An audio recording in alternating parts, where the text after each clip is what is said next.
Okay, so I thought I'd take a video of showing you kind of the updates, and some of this Hugh doesn't even know about. Um, I will send a flow chart that will kind of show some of this stuff and everything.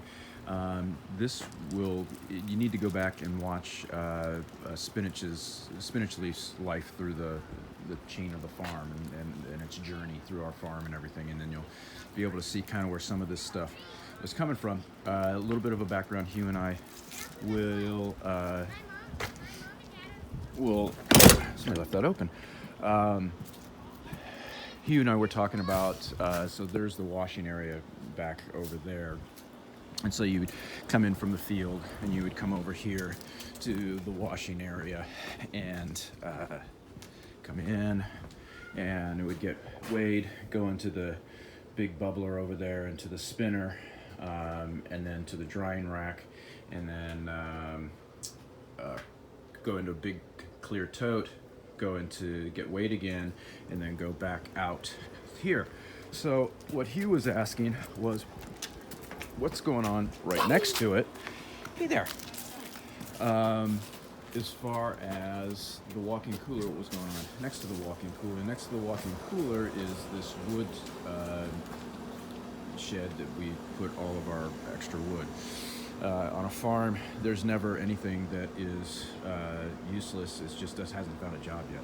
So it's tough for us to throw things away, but we do a pretty decent job around here. This is lumber that we get off of auctions, or is people don't want anymore. It's overstock, that kind of stuff. It's kind of like what we do here. Hugh's idea was, well, hey, why don't you move the weighing station in the washing area over to here?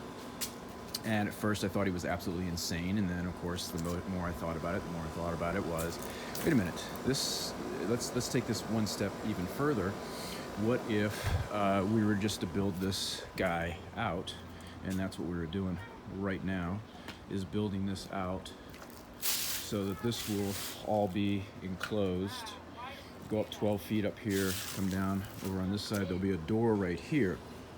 So now imagine that you come in from the field, and we use a gray bussing tote right here.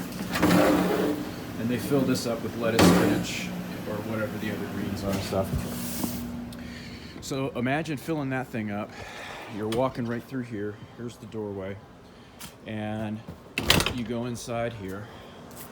Come right over here. Here's the scale. You put it on here. You weigh it. And then they type it in with their smartphone, and it goes to our back-end software that we're designing. It says exactly what the harvest is. It'll tell them the bed, the product being harvested, how much was harvested, and the time. Then it'll go right over here to a smaller bubbler that an individual will dump that gray bussing tote into. It won't be anywhere near as big as what our other bubbler is. Then as soon as the bubbling's done, it'll go onto a smaller drying table, and it will dry for the 8 minutes that it normally does. So you just have to envision that there's a drying table right here. This is all enclosed right now. And then you would come this way, and right now we could have it in the middle section, or we can put it up against this wall over here.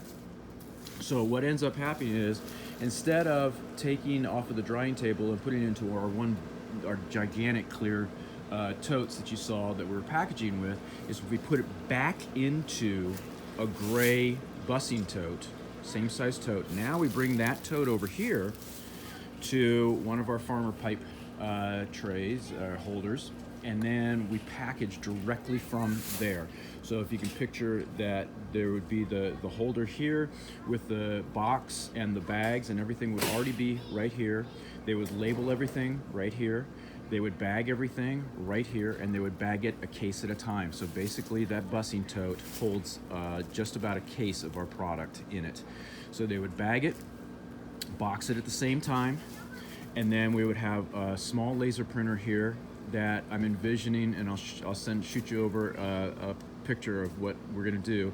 Is what I'm envisioning is they'll have a scanner gun, so they can still have the nitrate gloves on. They don't have to go pressing a bunch of buttons. They can scan a barcode that tells it what the product is, and then they scan another barcode that tells it to print it, and it prints out a box label for them. They peel that off, they paste it on the box, and they take it right over here. They put it into the walk-in cooler. Done. And at the same time that they scan that in over here, it also goes to our back-end software and goes into our inventory, telling that our inventory, we've got a case of whatever, 6-ounce spinach. And so then we would then be able to send out our order sheets on Monday and Wednesday mornings, and they would be able to order off of what we've got, a finished product in here. No more having to deal with weights of the harvests coming in and the difference between what the harvest weight is, and then we always have loss in the washing weight because we lose leaves, whatever, we lose stuff. And we're constantly losing inventory from these two spots here, and then also from day to day. So we would put this into the walk-in cooler, let it stay for a day, and then go and package it the next day or whatever. Now it's all getting packaged, all one piece flow all the way through, and it gets done that way. It's not perfect, but it is moving us much, much closer to one piece flow. There's still a few things that we can all discuss a little bit later on, as far as what do we do with the leftover product that doesn't quite make up a case. What do we do about making sure that we have cases of every kind of product? And then also sometimes we have a mix of a product, like our super greens have 5 different things in them. So if 3 of them grow about the same rate, but 2 of them are far behind, how do you mix those things in together with one gray tote? And so we just have to figure out some of those things. And but I think that those are fixable things. But that's the direction that I see us taking this to next year.